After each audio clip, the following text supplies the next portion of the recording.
अपमान और सम्मान।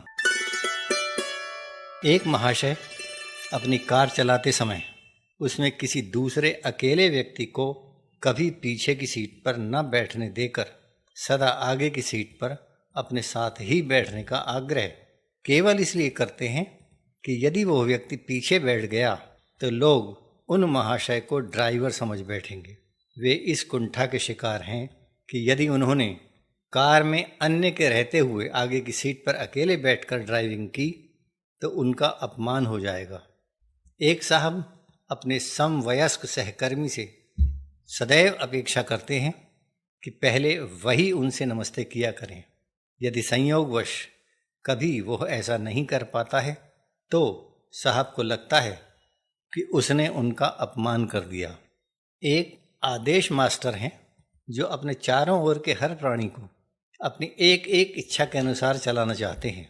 यदि उनके इर्द गिर्द का कोई व्यक्ति उनकी किसी इच्छा को पूरी नहीं कर पाता है तो वे उसे अपनी बेइज्जती मानते हुए भड़क उठते हैं।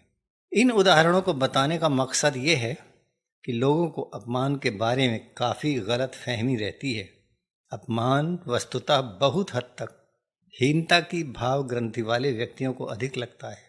इन आदमियों के जीवन में उनकी महत्वाकांक्षाओं के अनुरूप सच्चा सम्मान नहीं मिल पाता है, अर्थात जो वास्तविक सम्मान पाने की दृष्टि से भूखे रह जाते हैं उन्हें हर छोटी छोटी बात में अपना अपमान होता हुआ दिखता है।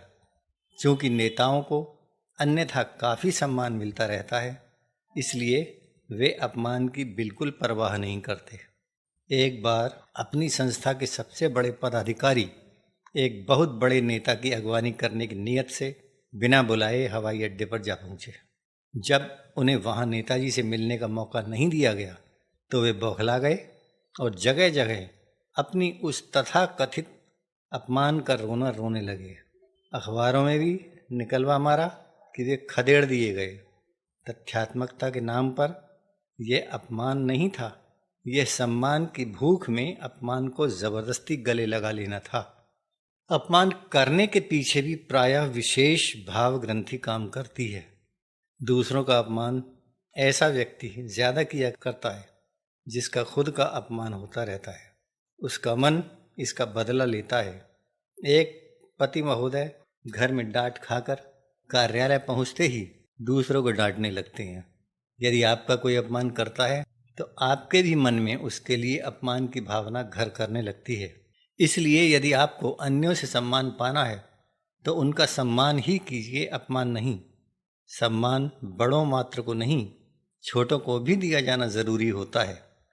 उसे हम स्नेह के साथ दे सकते हैं। दूसरी ओर किसी बड़े को सम्मान देने के लिए झुकना या पैर छूना जरूरी नहीं है।